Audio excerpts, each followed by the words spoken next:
Vous devez à tout prix protéger vos projets. Bonjour à tous, j'espère que vous allez bien, de mon côté ça va. Bienvenue sur ma chaîne Éveil et Harmonie. Ici on parle de développement personnel, on parle de développement spirituel, on parle également du professionnel. Alors si ce sont des thèmes qui vous intéressent, n'hésitez pas à vous abonner à la chaîne et à partager ma vidéo. Alors aujourd'hui on va parler des projets. Oui, on va parler des projets aujourd'hui.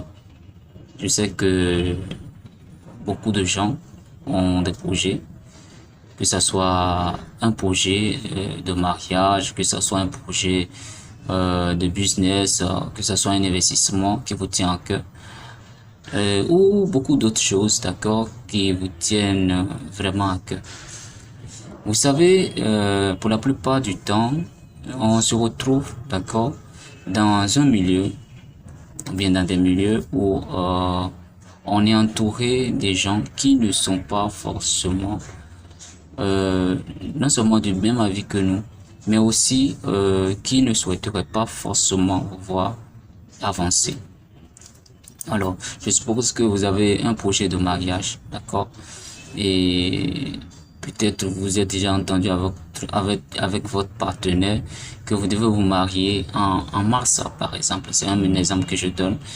Et déjà trop excité que vous êtes, vous allez voir un ami, bien une amie, et vous lui faites part de cela que, ah, tu sais, mon chéri ou bien ma chérie et moi allons nous marier en mois de mars. Alors, il y a un premier réflexe, d'accord, où la personne va essayer de vous convaincre et vous dit, mais tu sais, est-ce que ce mariage, est-ce que c'est vraiment une bonne idée? Est-ce que vous connaissez assez pour pouvoir prendre cette décision aussitôt? Est-ce que tu connais ses parents? Est-ce que tu connais et un peu, est-ce que tu la connais un peu? Ou bien est-ce que tu le connais un peu? Et là, cette personne, ce qu'il essaie de vous faire comprendre, c'est que peut-être il ou elle a déjà échoué dans son mariage et a fait de mauvaises expériences. Et donc, du coup, pour elle ou bien pour lui, il est hors de question, d'accord, que vous puissiez trouver facilement un partenaire ou bien une partenaire de vie. Voyez-vous. Donc, de là, la personne va essayer de semer le doute en vous. Et une fois que le doute est semé, vous n'allez plus pouvoir vraiment aboutir à ce projet-là. Maintenant, je suis pas en train de dire, pour cet exemple, que si vous trouvez un partenaire ou une partenaire, que vous n'allez pas vous renseigner pour savoir un peu plus sur la personne. Mais je dis simplement que lorsque vous êtes sûr de ce que vous voulez faire, il faut foncer. Il ne faut pas écouter les autres pour qu'ils vous donnent des conseils, mais pour qu'ils vous orientent suivant leur mauvaise expérience. Donc, on a encore d'autres exemples, un peu comme dans le monde des affaires. Je suppose que vous voulez investir dans un domaine précis et que vous êtes entouré, par exemple, des gens qui n'ont jamais fait de pareilles expériences ou bien qui ont fait ces expériences par le passé et ça n'a pas marché. Voyez-vous, forcément, ils vont vous donner des conseils qui ne vont pas forcément aller dans votre avantage. Pourquoi? Pas parce qu'ils ne veulent pas que vous réussissez, mais tout simplement parce qu'ils ne veulent pas que vous commettiez les mêmes erreurs qu'ils ont commis. Entre-temps, vous êtes vous. Vous avez peut-être déjà fait l'étude de marché. Vous savez déjà que ce que vous voulez faire comme investissement, que cela sera très porteur. Voyez-vous. Et un autre aspect qui est très important de la chose, c'est l'aspect spirituel. Lorsque vous vous mettez à parler de vos projets, que ce soit un projet de mariage ou projet dans les affaires et tout, à des gens qui, au départ, ou bien bon, déjà avec des gens avec qui vous traversez peut-être les mêmes situations. Je suppose que au départ, tu étais avec eux, vous mangez tous au même endroit, vous faisiez les mêmes choses, vous aimiez les mêmes choses, vous avez des heures bien précises pour vous retrouver, pour parler du tout et de rien. Et qu'un jour, toi, tu as eu le déclic, par exemple, de lancer ton business et tout, parce que c'est un déclic, hein. C'est pas fait à tout le monde de lancer son business. Et que toi, tu as eu ce déclic-là, de lancer ton business. D'accord? Et là, tu te mets à dire, mais vous savez, les gars, et moi, j'ai trouvé une alternative. Je pense qu'on va créer quelque chose. Et je pense que ça sera très porteur. Dès que tu le dis, dès que tu le dis, en même temps, tu es en train de leur montrer à quel point ils sont incapables eux-mêmes de pouvoir créer quelque chose. D'accord?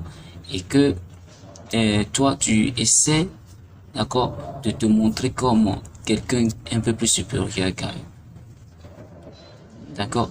Et donc, lorsqu'ils se sentent euh, mal à l'aise, d'accord, après cette information que tu les as donnée, en même temps, ils vont commencer par te jalouser, t'envier.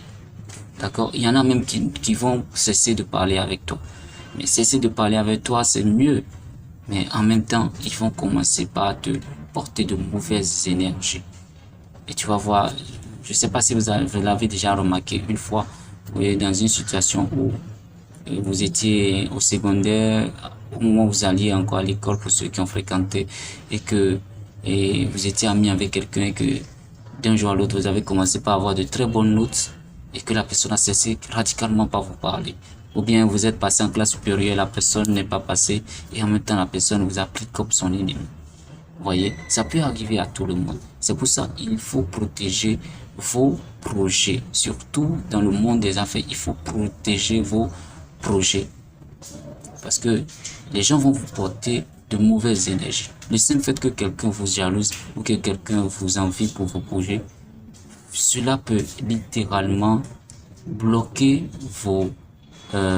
votre accomplissement, peut bloquer en même temps tout ce que vous avez envisagé, que ce soit investissement ou que ce soit dans le monde de l'entrepreneuriat. Alors, il est très important de protéger vos projets. On ne dit pas de garder tout pour vous. De la manière dont vous irez chercher de l'argent pour pouvoir payer et pour pouvoir acheter les équipements pour commencer votre business, c'est de la même façon que vous devez cotiser ou bien chercher de l'argent pour aller payer des experts qui sont dans votre domaine, les mentors, pour pouvoir prendre conseil avec eux, pour pouvoir savoir comment ils ont fait. Et surtout, vous devez payer ceux qui sont déjà arrivés, des gens qui ont fait et réussi ce que vous voulez faire également. Et là, vous êtes sûr que vous pouvez y arriver. Donc, il faut comprendre que il est impératif de garder sa bouche fermée lorsque on est résolu à pouvoir avancer dans sa vie.